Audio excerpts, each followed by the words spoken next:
ఇక హైడ్రా కూల్చివేతలపై కొన్ని చోట్ల తీవ్ర వ్యతిరేకత వ్యక్తమవుతున్నాయి. కొందరు బాధితులు కోర్టులను ఆశ్రయిస్తుండగా న్యాయస్థానాలు సైతం చట్టబద్దతపై ప్రశ్నిస్తున్నాయి. ఈ నేపథ్యంలో హైడ్రాకు హై పవర్ వచ్చింది. హైడ్రాకు విస్తృత అధికారాలు కల్పిస్తూ రేవంత్ ప్రభుత్వం తీసుకువచ్చిన ఆర్డినెన్స్ కు గవర్నర్ జిష్ణుదేవ్ వర్మ ఆమోదం తెలిపారు.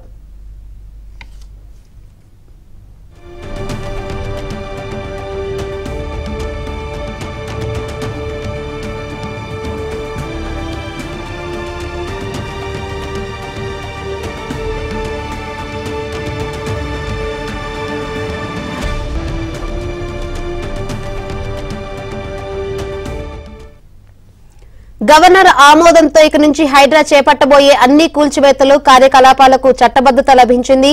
హైడ్రా కోసం ప్రభుత్వం ప్రత్యేక ఆర్డినెన్స్ తీసుకురాగా ఈ చట్టాన్ని వచ్చే అసెంబ్లీ సమావేశాల్లో ప్రవేశపెట్టి ఆమోదించేందుకు సిద్దమైంది. అసెంబ్లీలో బిల్లు ప్రవేశపెట్టే వరకు హైడ్రాకు ఈ ప్రత్యేక ఆర్డినెన్స్ రక్షణగా నిలవనుంది.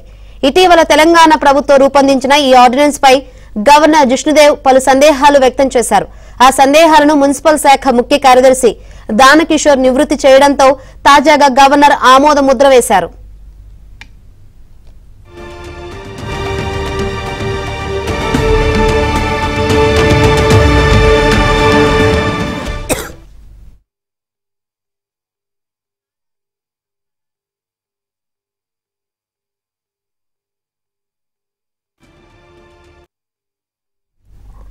చెరువులు, కుంటలు, నాలాలు, ప్రభుత్వ స్థలాలు, పార్కుల ఆస్తులను సంరక్షించడం, ప్రకృతి వైపరీత్యాల సమయంలో రక్షణ చర్యలు, అగ్నిమాపక శాఖ సేవలకు సంబంధించిన ఎన్ఓసీ జారీ తదితర లక్ష్యాలతో జూలై 19న ప్రభుత్వం హైడ్రాను ఏర్పాటు చేసింది. గ్రేటర్ హైదరాబాద్, రంగారెడ్డి, మేడ్చల్, మల్కాజ్గిరి జిల్లాల పరిధిలో ఔటర్ రింగ్ రోడ్డు వరకు ఉన్న ప్రాంతాన్ని హైడ్రా పరిధిలోకి చేర్చారు.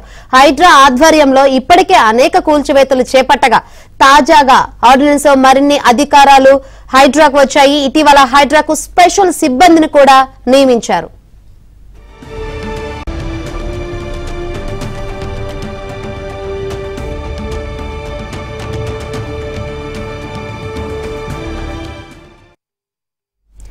మూసీ నిర్వాసితులకు ఇబ్బందులు లేకుండా మూసీ సుందరీకరణ పనులు చేయవచ్చు అంటూ మూసీ డెవలప్మెంట్ మాజీ చైర్మన్ ఎమ్మెల్యే దేవిరెడ్డి సుధీర్ రెడ్డి అన్నారు. బీఆర్ఎస్ హయాంలో 16,000 కోట్ల అంచనాతో ప్రారంభించిన పనులు ప్రస్తుతం 1,50,000 కోట్లు ఎందుకైందో ప్రభుత్వానికి తెలియాలని అన్నారు.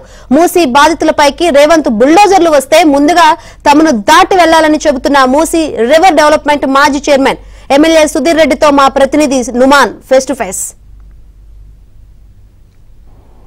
ఆపరేషన్ మూసీలో భాగంగా మూసీ పరివాహక ప్రాంతాల్లో ఉన్నటువంటి ఇళ్ల తొలగింపు ప్రస్తుతం వివాదాస్పదంగా మారింది. సో ఇప్పటికే ఇటు చైతన్యపురి కానివ్వండి, కొత్తపేట లాంటి ప్రాంతాల్లో ఉన్నటువంటి నివాసితులు పెద్ద ఎత్తున ఆందోళన చేపడుతున్నటువంటి పరిస్థితి ఉంది. సో ఈ నేపథ్యంలో మనతో పాటు మాట్లాడడానికి మూసీ డెవలప్మెంట్ చైర్మన్ మాజీ chairman LB Nagar MLA Devireddy Sudheer Reddy గారు ఉన్నారు. సో వారితో మాట్లాడదాము. మూసీ పరివాహక ప్రాంతాల్లో ఎక్కడ లేని విధంగా మీ ఏరియాలోనే అత్యధికంగా గొడవలు అవుతున్నటువంటి పరిస్థితి. సో ఎందుకంటారు ఇంతలా? అంటే కేవలం ఎల్బీనగర్ ఏరియాలో కాదండి, ఏరియాలో మూసీ పరివాహక ప్రాంతాల్లో అన్నింటిలో గొడవ అవుతుంది. నిన్న అంబర్పేటలో అయింది, మొన్న మన బాపుఘాట్ దగ్గర అయింది, నిన్న శంకర్ నగర్లో గొడవ అయింది. అన్ని రకాలుగా గొడవలు అవుతున్నాయి. ఎందుకంటే మూసీ పరివాహక ప్రక్షాళన కార్యక్రమం ఆల్రెడీ మేమే మొదలుపెట్టినాం. బీఆర్ఎస్ పార్టీ ఉన్నప్పుడు స్టార్ట్ చేసినాం. 3,800 కోట్ల రూపాయలు పెట్టి మూసీ ప్రక్షాళన అంటే ఏమి మొదటి స్థాయి మూసీలో ఉన్న వాటర్ క్వాలిటీని ఇంప్రూవ్ చేయాలి. అది ఎప్పుడూ మేము స్టార్ట్ చేసేసాం. దాదాపు ఇలా చాలా ఎస్టీపీల నిర్మాణం స్టార్ట్ అయిపోయినాయి. దాదాపు 8వ 9వ నిర్మాణాలు పూర్తిగా వస్తున్నాయి. అంటే 8, 9 అంటే దాదాపు ఇది ఇంకో 2,000 కోట్లు మేము ఖర్చు పెట్టినాం. కానీ ఇప్పుడున్న ప్రభుత్వం దురహంకారంతో దుండుడుకు చర్యల్లో భాగంగా హైడ్రా అని ఒక దాన్ని పెట్టేసి మార్కులు చేసేసేసి దాని మీదకి వెళ్ళి టోటల్గా బుల్డోజర్ తీసుకొస్తాను, లేకపోతే డెమాలిషన్ చేస్తామని చెప్పి RBX అని రాసింది. RBX అంటే రేవంత్ రెడ్డి బుల్డోజర్. RB అంటే రేవంత్ రెడ్డి బుల్డోజర్ అన్నట్టు. మా కేసీఆర్ గారు, కేటీఆర్ గారు అడ్వకేట్లకు ఆల్రెడీ మంచి నిపుణులైన అడ్వకేట్లను ఏర్పాటు చేసింది. కాబట్టి మీరు ఎవరు భయభ్రాంతులు కాకుండా మీకు మేము అండగా ఉంటాం. మీరేమో బుల్డోజర్లో వెళ్ళాలంటే మొదట మిమ్మల్ని తాకి వెళ్ళాలని అంటారు. అడ్వకేట్లకు కూడా మేమే మొత్తం ఖర్చులు భరిస్తున్నాం. బట్ ఇక్కడ ఉన్నటువంటి మధు యాష్కి మాత్రం నిన్న చూశారు. సో కొత్తపేటలో కానివ్వండి, మిగతా ఏరియాలో పర్యటించారు.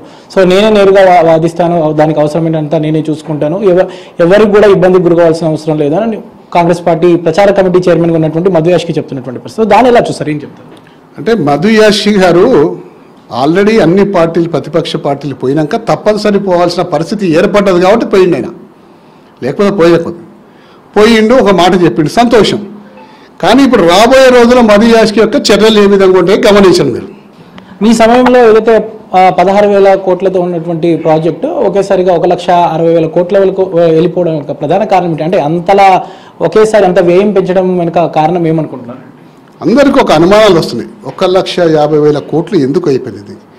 16,000 కోట్ల అంచనాలు మేము వేసాం. అందులో దాదాపు 4,000 కోట్ల పనులు పూర్తిగా వస్తున్నాయి. 1,50,000 కోట్లు ఎందుకైనాయి? దీని వెనక అవినీతి భాగవతం ఏముంది మనం చేసుకుంటాం. ముఖ్యంగా ఏదైతే ఇటు మలక్పేట కానివ్వండి, ఓల్డ్ సిటీ లాంటి ప్రాంతాల్లో కూడా అక్కడ ఉన్నటువంటి స్థానికులు సహకరిస్తున్నారు. అక్కడెక్కడ లేని ఇబ్బంది ఇక్కడ ఎల్బీ నగర్కి వచ్చేసరికి ఎందుకు ఇంత పెద్ద ఆందోళనలు చేస్తున్నారు, ఏం జరుగుతుంది? దీని వెనకాల మొత్తం పొలిటికల్ కి సంబంధించి బీఆర్ఎస్ వాళ్ళే మొత్తం ఉండి నడిపిస్తున్నారంటే కూడా వైపు మంత్రులతో ఆరోపిస్తున్నటువంటి పరిస్థితి. దానికి ఏం చెప్తారు? లేదండి, ఎక్కడ కూడా ప్రజలు సహకరిస్తలేరు. కానీ ఒక్క దగ్గర కొంతమంది.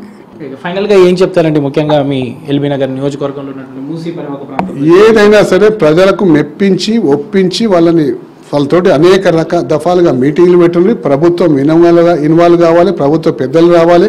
కేవలం అధికార యంత్రాంగాన్ని పంపించి డెమాలిషన్ చేస్తాం, మీరు ఖాళీ చేస్తారా లేదా అంటే మాత్రం బీఆర్ఎస్ పార్టీ వాళ్ళకి అండగా ఉంటుంది. వాళ్ళ ఇండ్లు డెమాలిషన్ చేయాలంటే బుల్డోజర్ మా మీదకి నడిపించినాకనే వాళ్ళ ఇండ్ల దాకా పోవాలి.